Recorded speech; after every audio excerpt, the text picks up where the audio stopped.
Hello guys and welcome back to the next video of psychology on your mind. So आज की video में हम basically एक ऐसा चैप्टर पढ़ने वाले हैं जो कि सबको, जिसका बहुत ज़्यादा डर है, ठीक है, और सबको एक वो रहती है इसमें कि हम इस चैप्टर को छोड़ दें किसी तरीके से, या इसके चलो शॉर्ट आएंगे एक दो वो हम स्किप कर देंगे। सबको यही रहता है कि हम इसको किसी तरीके से इस चैप्टर से पीछा छुड़ा सकें। तो बेसिकली आज मैं इसका सॉल्यूशन लेकर आई हूँ कि इस चैप्टर से पीछे मत छुड़ाओ।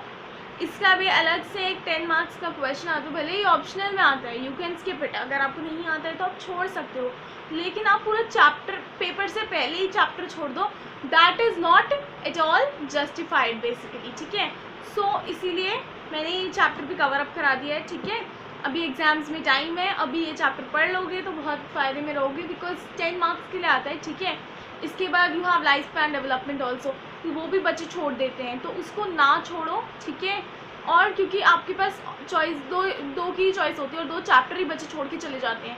और अगर मान लो कि आपको सोशल थॉट, सोशल बिहेवियर या एटीट्यूड मिक्स करके एक क्वेश्चन आता है, इसमें से आपको एक पार्ट आया और एक नहीं आया, तो आपका तो क्वेश्चन वेस्ट हो जाएगा। और क्योंकि ये चैप्टर थोड़ा सा कॉम्प्लिकेटेड है, साइकोलॉजिकल डिसऑर्डर चैप्टर पढ़ा रही हूँ मैं, ठीक है। Basically psychological disorders, mental disorders भी बोलते हैं इसको, और साइकोथेरेपी। तो ये चैप्टर थोड़ा सा टफ होता है, इसलिए बोर्ड वाले क्या करते हैं, हमेशा इससे बहुत इजी क्वेश्चन उठाते हैं, बहुत डायरेक्ट क्वेश्चन उठा लेते हैं। ऐसा नहीं करते कि इसमें आपके साथ ज़्यादा झक मारें या बहुत कॉम्प्लिकेटेड सा घुमा फिरा के क्वेश्चन नहीं देते, डायरेक्ट क्वेश्चन उठा देते हैं और डायरेक्ट आपको आंसर देना होता है। डायरेक्ट आप आंसर दोगे तो आपको 10 नंबर आपकी जेब में, ठीक है। सो हम फटाफट बात कर लेते हैं इस चैप्टर की। सो बेसिकली हमारा चैप्टर जो है वो है मेंटल डिसऑर्डर्स, ठीक है, या साइकोलॉजिकल डिसऑर्डर्स। साइकोथेरेपी इसका दूसरा पार्ट है, ठीक है। अभी साइकोथेरेपी तो बहुत बाद में आएगी, सबसे पहले हम मेंटल डिसऑर्डर्स की बात कर लेते हैं। इससे पहले हम साइकोलॉजिकल या मेंटल डिसऑर्डर्स की बात करें, हम बात कर लेते हैं अबनॉर्मल बिहेवियर की। कोई भी मेंटल डिसऑर्डर होगा उसके लिए सबसे पहले क्या होगा, आपके अंदर अबनॉर्मल बिहेवियर होगा, ठीक है। Abnormal behaviour, basically what is abnormal behaviour? It is any behavior that deviates from what is not considered as normal. अब नॉर्मल बिहेवियर बेसिकली एक तो ये बात हो गई कि वो नॉर्मल नहीं है, ठीक है। अब ये कहोगे कि ये तो बहुत सिंपल सी बात है, ऑब्वियस सी बात है कि नॉर्मल नहीं है, तो तभी तो अब नॉर्मल बोल रहे हैं, ठीक है। सो बेसिकली साइकोलॉजिस्ट इसको आइडेंटिफाई कैसे करते हैं, इस बिहेवियर को। सो बिहेवियर को आइडेंटिफाई करने के लिए साइकोलॉजिस्ट 4 आइडेंटिफिकेशंस बनाई थी हमने, ठीक है। Basically there are 4 identifications. Number 1 is that you मतलब जो whosoever is violating any norm, social norm, ठीक है, his behavior is abnormal, ठीक है। violation of social norms is the first one, ठीक है। first identification of mental disorders, ठीक है। second one is abnormal behavior, basically maladaptive behavior, people who do not want to adapt to any behavior or anywhere, they are unable to adapt to the new situations, new demands of life, they are not able to fulfill their life, they have they are considered as maladaptive behavior, ठीक है। and there is a personal distress in their life, ठीक है। third one, ठीक है, maladaptive behavior was the second one, and the third one is personal distress, ठीक है। personal distress might be any kind of distress that might be inherited in you, मतलब from inside you, outside various harassments or any other thing can lead to personal distress, ठीक है। next one is stability, ठीक है, when you are unable to stabilize yourself, ठीक है, according to the various worlds, ठीक है, according to your society, ठीक है। so that is the fourth one, ठीक है। so we have covered all the 4 identifications of mental disorders. अब हम mental disorders की definition पढ़ लेते हैं। basically what does mental disorder mean, ठीक है। mental disorder का मतलब क्या होता है? basically disturbance of an individual's behavior or psychological functioning, जब किसी के बिहेवियर में या साइकोलॉजिकल फंक्शनिंग में डिस्टर्बेंस होती हैं जो कि कल्चरली एक्सपेक्ट नहीं की जाती, which are not culturally expected, lead to psychological distress, और जिनसे हमें साइकोलॉजिकल डिस्ट्रेस भी होता है, बिहेवियर डिसेबिलिटी भी होती है, और इम्पेयर ओवरऑल फंक्शनिंग भी होती है। हमारी फंक्शनिंग भी, ओवरऑल फंक्शनिंग भी इम्पेयर हो जाती है, यानी कि we are not even able to meet the constant demands of our life, normal demands, normal ones, ठीक है। सो बेसिकली चार वो पॉइंट्स पढ़ लिए थे। अब वैसे ही डिसऑर्डर्स में disturbance of an individual behaviour, और this is from Barron book, ठीक है। This whole chapter is from Barron book, pages उसमें फर्स्ट पेज पे ये डेफिनेशन वगैरह और कुछ मेरे नोट्स के साथ मिक्सड है, ठीक है। Disturbance of an individual behaviour और psychological functioning that are not culturally expected and that lead to psychological distress, behaviour disability और इम्पेयर्ड ओवरऑल फंक्शनिंग, ठीक है। This is also there. उसके बाद important functions, important features. What are the important features of mental disorders? Thoughts and behaviours are judged to be unusual in the society. हमारी society में वो thoughts और behaviours जो abnormal लोगों के अंदर आ रहे हैं, that are judged to be unusual, यानी कि वो अनयूजुअल होते हैं। जो नॉर्मल लोगों में थॉट्स नहीं होते हैं, डिसऑर्डर्स वालों में वो वाले थॉट्स आएंगे जो नॉर्मल लोगों में नहीं पाए जाते। Mental disorders usually generate negative feelings for persons experiencing it, ठीक है। जो नेगेटिव मेंटल डिसऑर्डर्स होंगे, उनको ऐसी नेगेटिव फीलिंग्स होंगी, जिनको मेंटल डिसऑर्डर्स हो रहे होंगे उनके अंदर नेगेटिव फीलिंग्स आएंगी, बहुत सारी नेगेटिव फीलिंग्स आएंगी जो कि नॉर्मल लोगों में नहीं होती हैं और डिसऑर्डर वाले लोगों में होती हैं, ठीक है। They are abnormal in such a way and they have negative feelings, ठीक है। जिनके अंदर मेंटल डिसऑर्डर होगा उनके अंदर नेगेटिव फीलिंग्स होंगी, ठीक है।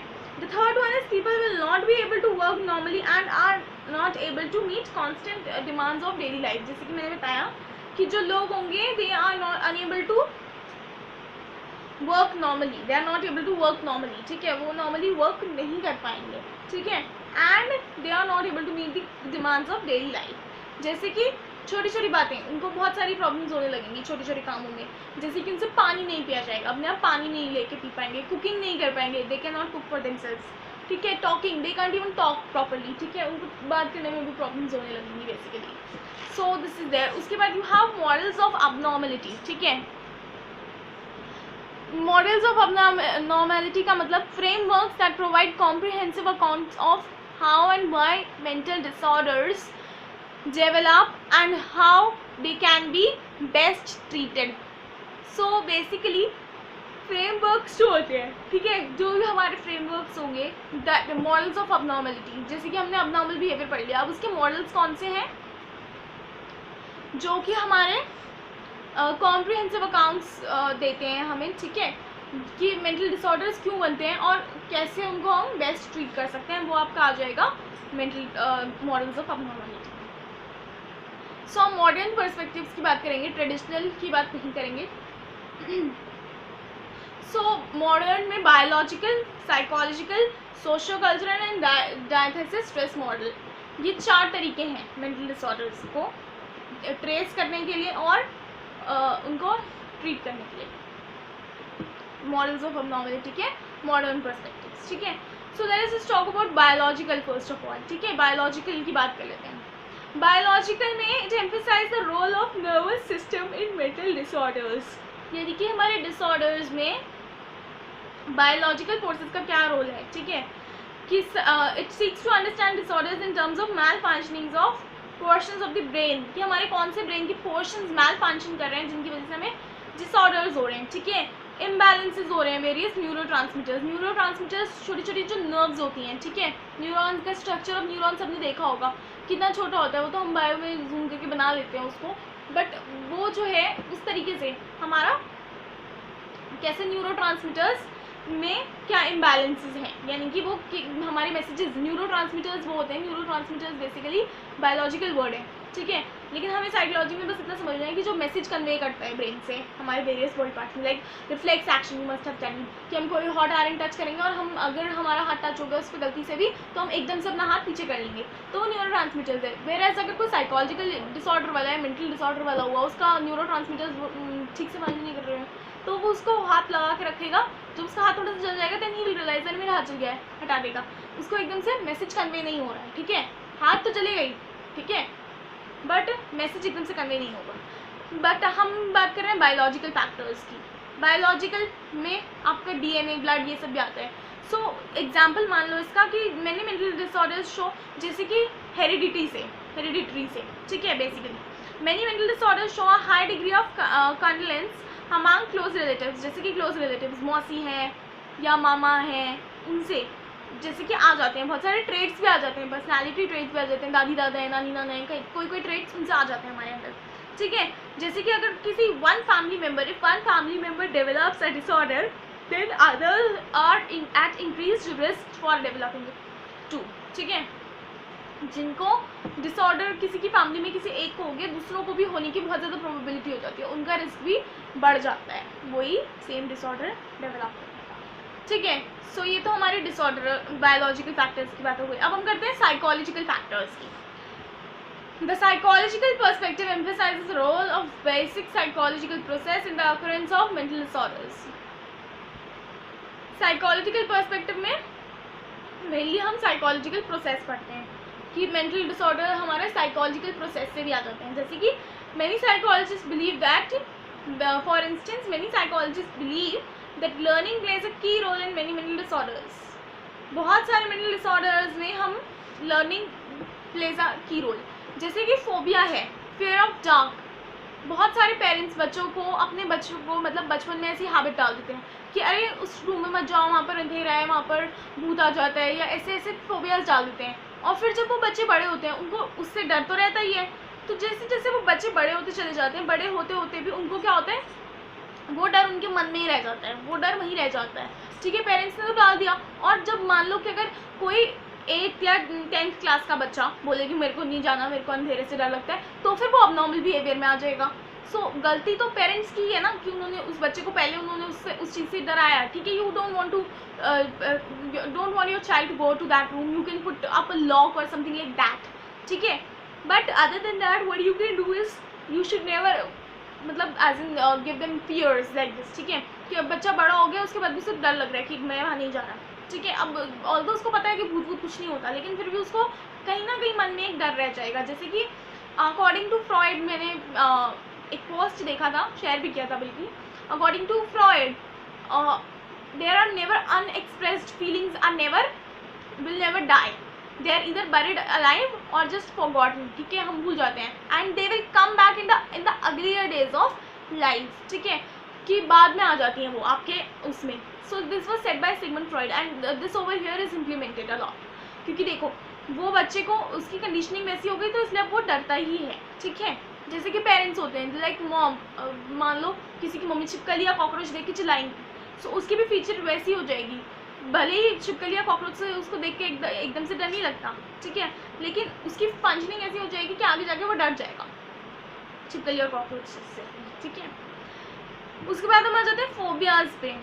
फोबिया एग्जाम्पल, सॉरी, इसका साइकोलॉजिकल डिसऑर्डर का एग्जाम्पल है ये, फोबियाज और एक्सेसिव फियर्स ऑफ ऑब्जेक्ट्स और सिचुएशंस, जैसे कि मैंने बताया, ठीक है। जैसे कि मान लो a boy who was humiliated by the classmates and the teacher, ठीक है, इनसेंसिटिव टीचर, ठीक है, may acquire fear of all social situations, ठीक है, उनको उसको सोशल सिचुएशन से ही फोबिया होने लग जाएगा। जैसे कि मान लो किसी टीचर ने उसे क्रिटिसाइज कर दिया बहुत सारे बच्चों के सामने, ह्यूमिलिएट कर दिया, उसकी क्लास ने भी उसे चिढ़ाना शुरू कर दिया कि मैम ने तुझे डांटा ये वो, तो उसके बाद उसको क्या होगा कि वो ऐसी सिचुएशन से डरने लगेगा जिसमें वो सेंटर ऑफ अटेंशन हो, ठीक है, और ही मे अवॉइड फ्यूचर ओकेजन्स जहाँ पे उसको सोशली बैठना हो। The psychological perspective also emphasizes the role of cognitive factors in mental disorders. For example, cognitive factors भी यानी कि ability of a person to think and solve problems, ठीक है, जो individuals may attribute positive events and accomplishments to luck and other factors beyond their control। जैसे कि हम cognitive अपने दिमाग में जो सोच रहे हैं, ठीक है, जैसे कि मैंने बताया, तो उसमें क्या होता है, हमें क्या होता है कभी कभी कि जो भी पॉजिटिव सिचुएशंस होती हैं उनको हम बोलते हैं कि लक, आज मेरा लक अच्छा है। और जैसे कि अगर हमें कहीं चोट लग गई, हम गिर गए कि आज तो मेरा दिन ही खराब है, आज तो आई एम अनलकी, ठीक है, नेगेटिव आउटकम्स टू इंटर्न, या फिर जो है ऐसे फैक्टर्स बनाने लग जाते हैं हम, ठीक है। अब हम आ जाते हैं नेक्स्ट वन पे, सोशो कल्चरल फैक्टर्स, ठीक है। Psychologist and other mental health professionals believe that they do play a role in mental disorders and point to the important role of such social variables such as poverty, unemployment, inferior education and prejudice as potential causes of at least some mental disorders. Socio cultural factors में कौन कौन से reason आ सकते हैं आपके, जैसे कि socio cultural factors से हमें कैसे मेंटल डिसऑर्डर्स हो सकते हैं. मान लो कि कोई मतलब पॉवर्टी है, ठीक है, गरीबी है, so he has to face poverty alone, ठीक है, और पॉवर्टी के अलावा उसको और क्या क्या प्रॉब्लम्स होंगी, जैसे कि उसको कोई भी चीज़ चाहिए उसके पास अवेलेबल नहीं है तो वो परेशान होगा मेंटली, ठीक है ना, डिस्टर्ब्ड होगा. और अदर देन दैट अनएम्प्लॉयड है कोई, ठीक है, जॉब नहीं है उसके पास, जैसे कि इस समय पे सब परेशान है, सबको कहीं ना कहीं मेंटली स्ट्रेस है, ठीक है. इन्फीरियर एजुकेशन यानी कि अगर उसकी एजुकेशन उतनी अच्छी नहीं है, जैसे कि मान लो जो कुछ बच्चे होते हैं गवर्नमेंट स्कूल से पढ़े हुए, ठीक है, स्पेशली कुछ वो जो बहुत पुअर बैकग्राउंड के होते हैं और जो सिर्फ खाने के लिए स्कूल जाते हैं, ठीक है, गवर्नमेंट स्कूल्स में, सो उनकी एजुकेशन तो उतनी अच्छी नहीं है तो उसने उनको भी मेंटल डिसऑर्डर्स हो सकते हैं, ठीक है, कि आगे जाके वो मैचअप ही ना कर पाए. जैसे कि मान लो गवर्नमेंट स्कूल के बड़े बच्चे आईएएस वगैरह की तैयारी करते हैं और आईएएस वगैरह पार भी कर लेते हैं इवन, ठीक है, लेकिन मान लो उनसे नहीं हो रहा और उनकी कंपैरिजन में, क्योंकि आईएएस की तैयारी तो आईसीएसई बोर्ड वाले भी करेंगे, सीबीएसई बोर्ड वाले भी करेंगे और ये आपके हिंदी मीडियम वाले भी करेंगे, गवर्नमेंट स्कूल वाले भी करेंगे बिल्कुल. सो उनको क्या होगा कि दे विल फील इन्फीरियर, कि हम इन्फीरियर हैं, इस वजह से मेंटल डिसऑर्डर्स हो सकते हैं, ठीक है. प्रेजुडिस मैंने पहले भी बताया, प्रेजुडिस क्या होता है कि आपको जब जो है कुछ लोगों के प्रति हम जो है उनके उस ग्रुप के में इन्वॉल्व होने के कारण भी उनको हेट करने लग जाते हैं, ठीक है. ये गोरे काले का भेदभाव, racism is also a kind of prejudice, ठीक है, ठीक है. So mainly they are mental disorders के रीजंस. Okay fine. सो उसके बाद in other words the socio cultural perspective emphasises the fact that external factors such as negative environments, a disadvantaged position in society and cultural traditions can play a role in mental disorders. So इन लोगों ने क्या कहा है कि negative environments, ठीक है, disadvantaged position society के अंदर, cultural traditions can also play a role in the mental disorders, ठीक है, this is there. उसके बाद you have diathesis stress model. Basically diathesis stress model होता क्या है? Diathesis stress model एक मॉडल होता है which suggests that genetic factors may predispose an individual to develop mental disorders. By that the disorder will develop only if the person is exposed to certain kinds of stressful environmental conditions. Diathesis stress model वो model होता है जो ये कहता है, जैसे कि इसमें भी मिक्सड है, ये बायोलॉजिकल एंड एनवायरमेंटल सोशल, ठीक है.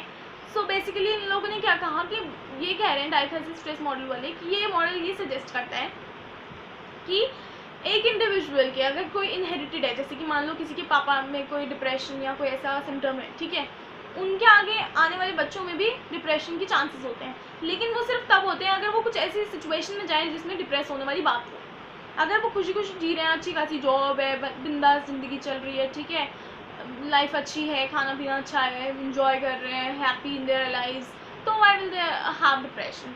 लेकिन हाँ, if they lose their job in some circumstances, ठीक है, या if they had a divorce with their spouse, ठीक है, so that can also be a reason for diathesis stress model का ये मतलब डिसऑर्डर है, ठीक है. So this view suggest that mental disorders results from the joint effects of two influences, ठीक है, दो इन्फ्लुएंसेस से आते हैं. Predisposition for a given disorder, कि उसमें डायथेसिस बेसिकली कि हमें प्रीडिस्पोज होना होगा, उसमें उस एनवायरनमेंट में उसमें जाना होगा, ठीक है. Second, stressors in individual environment tend to activate और स्टिमुलेट द प्रीडिस्पोजिशन और वल्नरेबिलिटी. एक तो अंदर से हो, ठीक है, हेरिडिटी में खून में हो, डिप्रेस होने वाला, और ऊपर से हमें एनवायरनमेंट पे से मिल जाए तब जाके हमें हो सकता है. इन other words diathesis stress model suggest that the various reasons for genetic factors early traumatic experiences. Mainly इसके रीजंस क्या है हमारे डिसऑर्डर डेवलप करने के?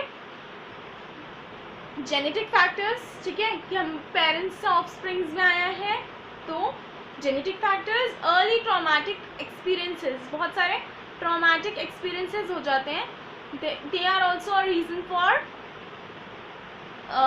Having an individual to develop some, जैसे कि सोशो कल्चरल फैक्टर्स में सिखाया था कि पहले बच्चों को डर लग रहा है उसके बाद जब बड़े होकर भी डर लग रहा है तो फिर पेरेंट्स सोच रहे हैं कि डर क्यों लग रहा है, हम तो मतलब और parents ultimately there is a fault in the parenting, ठीक है, which no one is going to accept. Early traumatic experiences, specific personality traits. कुछ लोगों की पर्सनैलिटी ही ऐसी होती है जिनको डिसऑर्डर्स बहुत जल्दी डेवलप हो जाते हैं कि है ये ऐसे क्यों हो गया, है वो वैसे क्यों हो गया, हर बात में उनको है करना होता है. सो कुछ लोगों की पर्सनैलिटी भी वैसी ही होती है. Other than that there are individuals who have varying degrees of vulnerability, ठीक है, वल्नरेबिलिटी हार्म, ठीक है, उनको बहुत सारी मतलब स्पेसिफिक मेंटल डिसऑर्डर्स से हार्म हो सकता है. सो बहुत सारे लोग वल्नरेबल होते हैं मेंटल डिसऑर्डर्स को बहुत ईजिली, ठीक है, they can get harm by mental disorders. Whether and to what extent an individual actually experiences such disorder, however, depends on the environment in which the person lives. कितना और कैसे होगा उसको किसी को डिसऑर्डर, वो मेनली डिपेंड करता है आपके एनवायरनमेंट पे, ठीक है. If the environment is favourable, vulnerability यानी कि डायथेसिस में नेवर बी एक्टिवेटेड. अगर एनवायरनमेंट जो है अच्छा है जिससे कि कभी आपको मतलब ज़रूरत नहीं होगी, ज़रूरत क्या मतलब abnormal बिहेवियर आपके अंदर नहीं आएगा, so that is favourable environment, ठीक है, never be activated and the person may never experience mental disorder, ठीक है.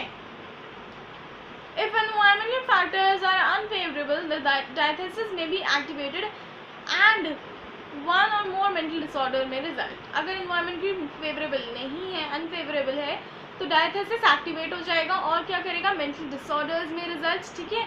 Diathesis has led to a new, अब बेसिकली डायथेसिस से एक नई ब्रांच आ गई है साइकोलॉजी की, which is known as development psychopathology, ठीक है, development psychology psychopathology, I am sorry, development psychopathology perspective से ये कहा जाता है that it is a view that emphasize the fact that problems that first appear during childhood और adolescence are often precursors for disorder that occur in letter life. जो हमें बाद में डिसऑर्डर्स होते हैं, जितने भी डिसऑर्डर्स हमें लेटर लाइफ में, एडल्ट लाइफ में होते हैं, मेनली वो स्टेम करते हैं हमारे चाइल्डहुड और एडोलसेंस की एज से, ठीक है. सो मेनली डिसऑर्डर्स हमें आते हैं चाइल्डहुड में, मतलब माइल्ड फॉर्म उनका, ठीक है. और अगर हमारा एनवायरनमेंट और हमारा ब्रेन उस तरीके से फीचर्ड ना हो, जैसे कि उनसे क्योर करने के लिए रेडी ना हो, जैसे कि एक्सरसाइज मेडिटेशन करके हम डिसऑर्डर्स अवॉइड कर सकते हैं, ठीक है. सो वो लेटर लाइफ में हमें आ जाते हैं डिसऑर्डर्स, बहुत से डिसऑर्डर्स, ठीक है. So this is enough for today's video. इसके बाद हम करने वाले हैं DSM, ठीक है, diagnostic and statistical manual of mental disorders, ठीक है, DSM. तो thanks for watching. Do subscribe to my channel from now onwards for more videos.